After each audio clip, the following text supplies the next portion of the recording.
discussion that we're having with the Dr. Mustafa Ali, security expert, talking to us about that simmering tension in Somalia between the Somali forces and the Jubaland forces that has spilled over to the country, leaving at least 12 people injured as of Monday. The government saying it has nothing to do with what is happening in Somalia, but assuring Kenyans of their safety.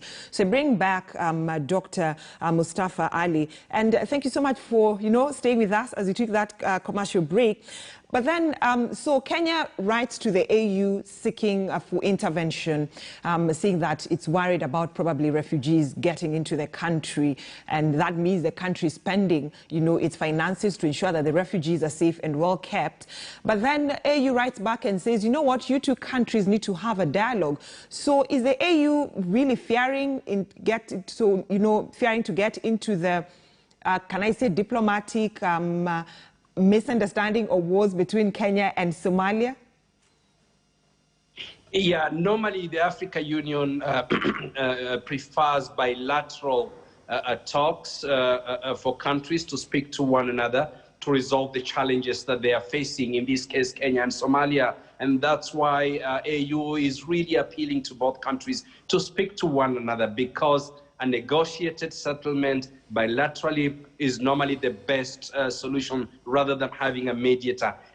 Brenda, it isn't such a big thing, actually, if you look at it. And that's why AU is telling Somalia, hey, look here, re-establish the diplomatic ties that you cut so that you can speak to one another.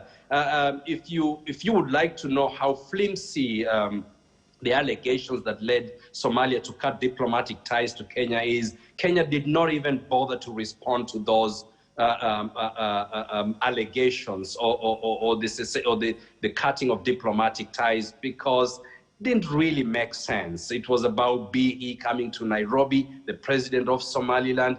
President of Somaliland has been touring Djibouti, Ethiopia, Uganda, in some cases even inspecting the guard of honor in those countries, looking really presidential. When Bihi came to Kenya, he didn't inspect any guard of honor. He didn't really look, he was not presented as presidential. And so you can see what is really driving Somalia here, to try and externalize its internal challenges by accusing Kenya for whatever reason. And so what Kenya should actually do is to wait and for Somalia to put its house in order and reach out to Kenya and say, look here, I think we need to talk. There are thousands of KDF soldiers on Somalia soil today trying to fight Al-Shabaab under the flag of AMISOM. Right. And therefore these two countries should and must speak to each other. So you're a security expert, and I think you're the right person to answer this question. Are we likely to see militants like the Al-Shabaab take advantage of this simmering tension? Al-Shabaab has already been taking advantage of the internal challenges in Somalia and is bound to use the latest round of skirmishes to continue to widen its reach. Al-Shabaab is controlling a larger swaths of territory in Somalia today than when Farmajo came to power. Al-Shabaab is collecting more taxes in Somalia than the government of Somalia is doing. Al-Shabaab is now being used and mobilized by political elements to commit gangland murders, assassinations, and to settle political scores among the competing politicians in Somalia. I fear for Somalia, and I fear for the region that Al-Shabaab is going to get even stronger by the day. If this continues, Brenda, Al-Shabaab is going to be smiling all the way to Mogadishu on February 8th, when the presidential elections is supposed to be taking place in Somalia. So are we likely to see the tension actually calming down, because from explanation and from what other security experts have been talking about, it's about matters election that has caused all this tension. So once elections are done, are things likely to get better? I think so. I think this whole nonsense is going to end on February 8th if the presidential elections and the elections of the lower house and upper house are going to be concluded by then.